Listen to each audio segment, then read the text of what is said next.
नमस्ते मित्रांनो, आज शांतीबनमध्ये आम्ही आलोय आणि ह्या आहेत धुमाळ आजी. आणि बघितलं किती प्रेमाने सगळ्यांकडे बघतायत त्या. तर गेले 8 ते 10 वर्ष शांतीबनमध्ये राहतायत. एकटं राहायला आवडतं आणि आपलं आयुष्य एकटंच मस्त जगायचं हे त्यांच्याकडनं आपण शिकलं पाहिजे. नातेवाईक, नातीगोती, मुलं बाळं, सुना आम्हाला कोणीच नको आहे. मस्त राहायचंय आणि मस्त जगायचंय. वय वर्ष 80च्या पुढे, पण नेहमी हसतमुख. बरेच वयोमानाप्रमाणे आजार आहेत. पार्किन्सन्स आहे, बीपी आहे, शुगर आहे. पण आता कालांतराने त्यांच्या नवऱ्याने त्यांच्यासाठी पेन्शन ठेवली. त्या पेन्शनच्या उपजीविकेवरती त्या जगतायत. त्यांच्या औषधांचा खर्च त्यातनं निघत आहे. आणि या आजींसाठी मला फार कौतुक वाटतं की कित्येक वर्ष, गेले खूप सारे वर्ष वृद्धाश्रम ठिकाणीच राहतायत.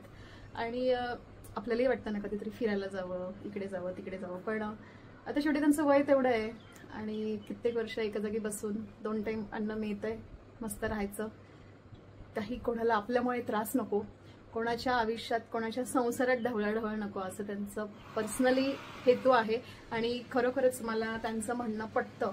कारण आपल्यामुळे इतरांना त्रास होता कामू नये, कोणाच्याही फॅमिलीमध्ये डिस्टर्ब नको. जरी इच्छा असली तरी त्या स्वतःहून जात नाही. आणि त्यांची स्टोरी म्हणजे त्यांचा एक खूप लाडका मुलगा होता आणि असा एकही दिवस नव्हता होत की त्या आजींना भेटायला आला नव्हता. कित्येक वर्ष वृद्धाश्रमामध्ये भेटायला आजींना येत होता. प्रत्येकाच्या घरी काही ना काही अडचणी असतात आणि आजींना स्वतःहून वृद्धाश्रम ही संकल्पना आवडते की मला कोणाच्या लाईफमध्ये नाही जायचं, संसारात ढवळाढवळ नाही करायची. म्हणून त्या शांतीबनमध्ये गेले 8 ते 9 वर्ष राहत आहे. आणि सगळ्यात मेन म्हणजे माझा आरव आता 8 वर्षाचा झालाय.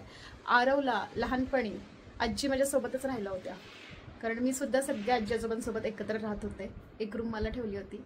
आणि आरवला खूप लहानपणी अगदी मांडीवर घेऊन अंगाई गीत गाणं, त्याला सांभाळणं, असं खूप वर्ष झाले. आजी 8 ते 9 वर्ष सोबत होत्या आणि त्यांच्या आठवणी खूप आहेत आजींच्या.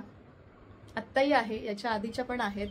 आणि त्या माझ्या शांतीबनमधल्या माझ्या फेवरेट आजी आहेत असं मी सगळ्यांना सांगेल. आणि जे असेल ताटात ते निमूटपणे खाणं, कधीही कोणती तक्रार नाही. पण आम्हाला नॉनव्हेज खायला फार आवडतं, हो ना? आम्हाला नॉनव्हेज खायला फार आवडतं. त्यानंतर त्यांना सगळ्यात चांगली गोष्ट म्हणजे हायजीन, स्वच्छता, क्लिनिंग. त्यांची भांडी जर पाहिली, त्यांनी त्यांचा असा खूप छान संसार थाटला आहे. अगदी चमचे, वाट्या, सुऱ्या, पाण्याच्या बॉटल जर बघितल्या तर तुम्ही बघा किती त्याला रॅप करून थंड होण्यासाठी ठेवल्या आहे. असं छान त्यांनी पाण्याची बकेट भरून ठेवली आहे. त्याचप्रमाणे त्यांची भांडी बघा, ग्लास एकदम क्लीन टापटीप. रूममध्ये असं टीव्ही आहे पाहण्यासाठी की वेळ जावा, सिरियल बघाव्या. आणि दुसरा काही विरंगुळा नाहीच आहे ना, कारण एज प्रमाणे त्यांना कुठेही जास्त इन्व्हॉल्व होता येत नाही. खाली गाण्यांचा प्रोग्राम असतो खाली हॉलमध्ये, पण नाही येत त्या. पण ठीक आहे, असा आयुष्य जगायलाही जगणं महत्वाचं आहे. मला हे पण हवंय, ते पण हवंय, मला असंच हवंय. हट्टीपणा असा कोणताच नाहीये. हा गुण आजींचा मला खूप खूप आवडतो. अजून काय बोलायचंय तुम्हाला? मला काय नाही बोलायचं. हाय ते ठीक आहे, आनंद आहे बस.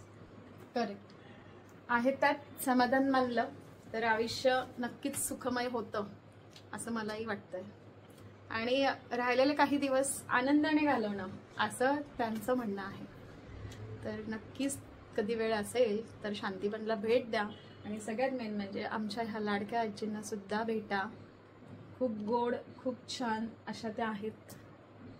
गाल जाता येतोय का? ऑब्विसली येतो की. अशा खोडकर आणि हसवणाऱ्या अशा व्यक्तिमत्व त्या आहेत. तर नक्की शांतीबनला भेट द्या, आमच्या गोंडस आजींना भेटा.